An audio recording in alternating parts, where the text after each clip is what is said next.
Sir ఇది 2017లో పోసాని కృష్ణమురళి నంది అవార్డుని తిరస్కరిస్తూ చేసినటువంటి కామెంట్, అది ఇప్పటి అని అన్నారు.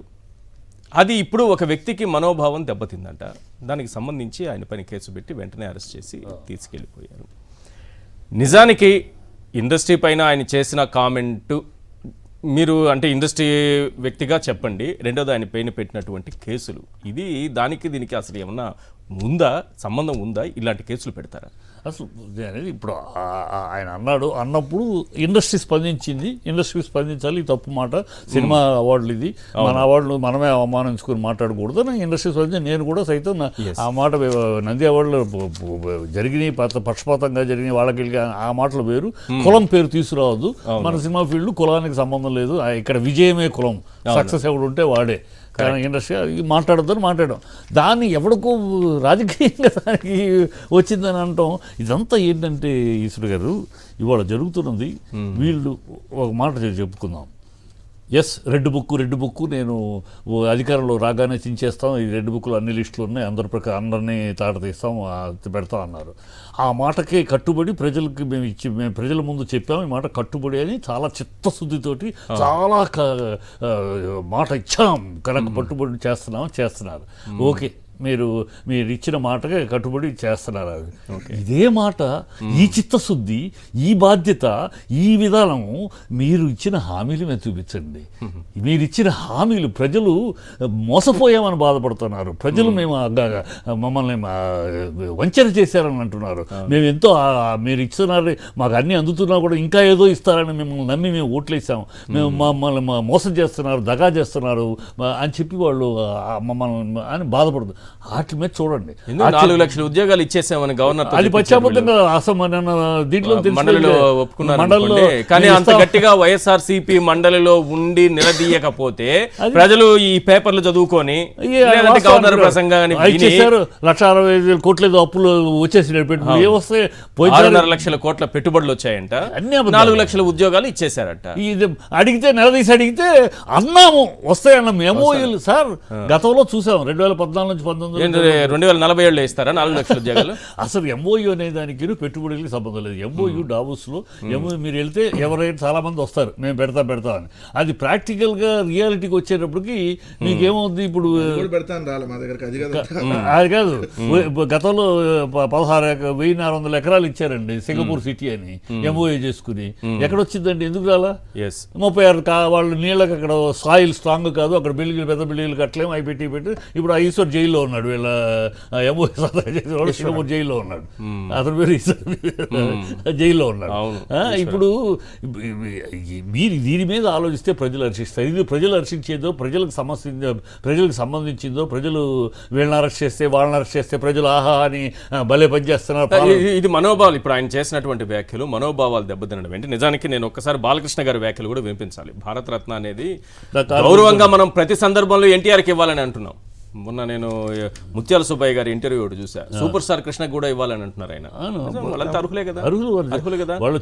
సినీ ఇండస్ట్రీకి ఆయన చేసినటువంటి సేవ ఎంత కృష్ణ గారు చేసిన కొత్త టాలెంట్ తీసుకొచ్చారు. కానీ భారతరత్న ఎందుకు ఇవ్వకూడదు? అలాంటి భారతరత్నని ఆయన ఏం మాట్లాడుతున్నారు అనేది ఒకసారి వినిపిస్తాను సార్, వినాలి, రాష్ట్ర ప్రజలందరూ కూడా వినాలి. మరి మనోభావాలు ఇప్పుడు దెబ్బతింటాయా, దెబ్బతినవా? అసలు మనోభావం మనసు ఒక స్టైల్ ఉంటుంది. రెహమాను ఎవరో రెహమాన్ నాకు తెలియదు, నేను పట్టించుకోను. 10 ఏళ్ళకు ఒక హిట్ ఇస్తాడు, ఏదో ఆస్కార్ అవార్డు అవన్నీ. అందుకే భారతరత్న రామారావు అంటే ఆయన చొప్పుతో సమానం, కాలి గోడుతో సమానం ఉన్నా. చివరికి ఇచ్చిన వాళ్ళ గౌరవం, కానీ ఆయన గౌరవం ఏంటి? ఇవి మనోభావాలు దెబ్బతినవా? అదే మనోభావం పడికట్టు పదాలు ఉన్నాయి సార్ మన తెలుగులో కొన్ని. ఈ పడికట్టాలు పదాలు వాడేసేసి మనోభావాలు ఏంటి? మనోభావం దేనికి దెబ్బతింటుంది? మనోభావం ఎలాంటి విషయం దెబ్బతింటుంది? ఈ ఆయన అవార్డును కులము అంటే కమకులం అంటే అవార్డు మన దెబ్బతింటేస్తా. ఒకవేళ అట్లా నిజంగా పెట్టాలంటే ఇండస్ట్రీ పెట్టాలి కదా, నిజానికి అప్పుడే జరుగుండాలి. ఇండస్ట్రీలో ఎవరో ఒకరు రావాలి, కులాల మధ్య సామాజిక వర్గాల మధ్య చిచ్చులేపే విధంగా ఆయన మాట్లాడారు, మందలించారు, అప్పుడు అయిపోయింది. అయిపోయింది. ఇప్పుడు మరి అలా అయితే ఈయన పవన్ కళ్యాణ్ మాట్లాడిన మాటలేంటి? లడ్డు విషయంలో ఈ రెండు మతాల మధ్య ఇదే ఇంకో మతంలో జరిగితే అంటే ఉత్తరాది దక్షిణాదికి ఆయన ఎన్ని మాటలు మాట్లాడారు, అది రెచ్చగొట్టినట్టు కాదు, అవి మనోభావాలు కాదు. ఇప్పుడు ఇదే పోసాని కృష్ణమూర్తి అంటున్నారు. పోసాని కృష్ణమూర్తి ఇంటికి వెళ్ళి ఇదే జనసేన సైడ్కి వెళ్ళి అమ్మ బూతులు తిట్టి రాళ్ళేసి ఈ పిల్లలు నీకే పుట్టారా అని అవమానకరంగా మాట్లాడి కాదు. చెయ్యండి, చేస్తే మీరు అరెస్ట్ చేస్తాం ఇలా మాట్లాడే వాళ్ళు అందరినీ చేస్తే మీరు మిగతా ఇక్కడ మళ్ళీ మీ అని చూస్తాంలో మీరు రాజకీయ కక్ష సాధించి కాక ఇంకేమిటిది? మీరు ప్రజలను ఎన్నుకున్నది మీరు ఒక్కటి గుర్తుపెట్టుకోవాలి. ఈ కూటమి వాళ్ళని ప్రజలు ఎన్నుకున్నది వాళ్ళు ఈ రెడ్డు బుక్కలు చూసి కాదు, ఇంకోటి కాదు, మీరు చూపించిన ఆశకి భ్రమలో పడి, మీరు చూపించిన ఆశకి అదిస్తామని భ్రమలో పడి ఏదో వచ్చేస్తుందని పాప భ్రమలో పడ్డారు. జనాన్ని మనము నిందించడం కాదు, వాళ్ళ అమాయకులు, వాళ్ళు ఇస్తామంటే ఆశపడ్డారు. అది ఇవ్వకపోతే మనోభావాలు దెబ్బతింటాయి. ఇవాళ అది చేయట్లేదు మీరు, అది చేయండి, దాని మీద చిత్తశుద్ధి చూపించండి, దాని మీద క్రమశిక్షణ చెప్పండి, దాని మీద మాట్లాడండి. ఏంటి ఊరి పిల్ల వేషాలు తప్పితే నేనేమన్నా ఎక్స్పెక్ట్ చేశానంటే ఈశ్వర్ గారు, ఈ దేశమంతా జరుగుతుంది ఇలాంటి అధికారంలోకి రాగానే ప్రతిపక్ష పట్టాలు వేధించడం పోలీసు దేశమంతా బీహార్లో జరుగుతుంది, బెంగాల్లో జరుగుతుంది, కర్ణాటకలో జరుగుతుంది, తమిళనాడులో జరుగుతుంది, అన్ని దేశాలు అన్ని రాష్ట్రాల్లో జరుగుతుంది. వీళ్ళు మినహాయింపు కాదు, అదే రాష్ట్రాల్లో వీళ్ళు చేస్తారు. కానీ 40 ఏళ్ళ అనుభవం ఉన్నవాడు కదా చంద్రబాబు, పెద్ద వయసు వచ్చింది కదా, ఈ వయసులో ఇలాంటి ఆనవాయితీ మనం అలవాటు చేయొద్దు, గతంలో జరిగినా సరే మనం పట్టించుకోవద్దు, మనం పాలన ప్రజలకు మనం ఇచ్చిన మాట కోసం చేద్దాం, మీరు ఆగండి, ఇలాంటి పనులు చేయకండి అని అంటాడేమో.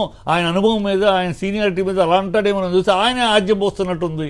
ఇక్కడ ఆయన ఆజ్యం పోస్తున్నట్టు ఇది చాలా బాధపడాల్సిన. ఒకవేళ ఆయన కొంత పరిధి దాటి ఇండస్ట్రీ గురించి ఏమైనా మాట్లాడుండొచ్చు. నేను ఓపెన్గానే మాట్లాడితేదైనా ఓకే, కమ్మ వాళ్ళ పెత్తనం పెరిగిపోయిందని, అంత జూరీలో వాళ్ళని అవార్డు అంతా కమ్మ వాళ్ళకి పోతుందని అంటే మనోభావం దెబ్బతినింది. ఆయన కూడా అదే సామాజిక వర్గం కదా, ఆయన అరెస్ట్ చేస్తే ఇప్పుడు కమ్మ వాళ్ళ మనోభావం దెబ్బతిందా? ఎక్కడ పోయింది మనోభావం కమ్మ వాళ్ళది? ఇప్పుడు కమ్మ వాళ్ళ మనోభావం దెబ్బతిల్లి, అక్కడ కమ్మ వాళ్ళ మనోభావం అనే పాయింట్ ఆయన అన్నాడు, అందరూ మందలించారు. ఇప్పుడు ఆయన అరెస్ట్ చేస్తే మా మనోభావం కమ్మలు కదా, కమ్మల బాధ కలగదా? కమ్మల ఎక్కడైనా కానీ ఏ కులమైనా సరే ఆయన సొంత కులం గురించి ఆయన మాట్లాడారు, తన సామాజిక వర్గం గురించి ఆయన మాట్లాడారు. ఎవరైనా సరే చెప్పేది ఏంటి, అసలు కుల సమాజం ఉండకూడదు, పెత్తనం ఉండకూడదు, కులాల పెత్తనం ఉండకూడదు, అగ్రవర్ణ పెత్తనం ఉండకూడదు. అదే కదా అందరూ కోరుకునేది. ఒకవేళ ఆయన కోరుకునేది ఆ సామాజిక వర్గానికి ఇబ్బందిగా మాట్లాడితే ఓకే, ఆయన ఆ రోజే అందరూ మీలాంటి వాళ్ళు ఖండించారు, కరెక్ట్ కాదని చెప్పారు. మరి అదే సామాజిక వర్గానికి సంబంధించిన వ్యక్తిని అక్రమ కేసు పెట్టి అరెస్ట్ చేస్తే అదే సామాజిక వర్గానికి ఇప్పుడు మనోభావం దెబ్బతినదా? తెలియదు. అదే చెప్తాం, విచక్షణ లేదు వీళ్ళకి, ఒక విజ్ఞత లేదు, విచక్షణ లేదు, ఒక పద్ధతి లేదు. అంటే ప్రజలను డైవర్షన్ చేయడానికి టోటల్ ఇవాళ ఆంధ్ర రాష్ట్ర ప్రజలు అందరూ కూడా ఏ గ్రామానికి వెళ్ళినా ఎక్కడికి వెళ్ళినా ప్రజలందరూ కూడా మేము మోసపోయాము, మేము ఏదో వీళ్ళు మమ్మల్ని వంచన చేశారు, వీళ్ళు మమ్మల్ని మా ఆశలు అడియాసలు చేశారు, మమ్మల్ని మోసం. కానీ ప్రజలు ఎక్కడికక్కడ నిరాశ నిస్పృహలతోటి వీళ్ళని ఎక్కడికి వెళ్తే అక్కడ ఏ గ్రామానికి వెళ్ళి ఎక్కడికి వెళ్ళి అడుగుతున్నారండి. దీని నుంచి డైవర్ట్ చేయాలి ప్రజల ఆలోచనలు, ప్రజల్ని ఆవేశాన్ని ఆవేదనని డైవర్ట్ చేయాలి. డైవర్ట్ చేయడం కోసం ఇది ఒక తర్వాత ఒకటి ఇలా పెట్టుకున్నారు. ఇప్పుడు లిస్ట్ ఏదో ఉందట, నెక్స్ట్ ఇంకోహళ్ళు లిస్ట్ ఉంటా ఉంటుంది వీళ్ళకి. అదే పని ఇప్పుడు అదే డౌట్ ఉన్నారు. నెక్స్ట్ కొడాలి నాని ఉన్నారు అంటున్నారు. అది పేపర్లను రాశారు. ఇంకోటి మన ఫంక్షన్ లో గుంటూరు దీంట్లో వ్యవసాయ దీని దగ్గరికి ఈయన వెళ్ళా పేరు నాని, అంటే ఒక మోటో కనబడుతుంది, ఒక వాళ్ళ విధానం కనబడుతుంది. అది రైట్.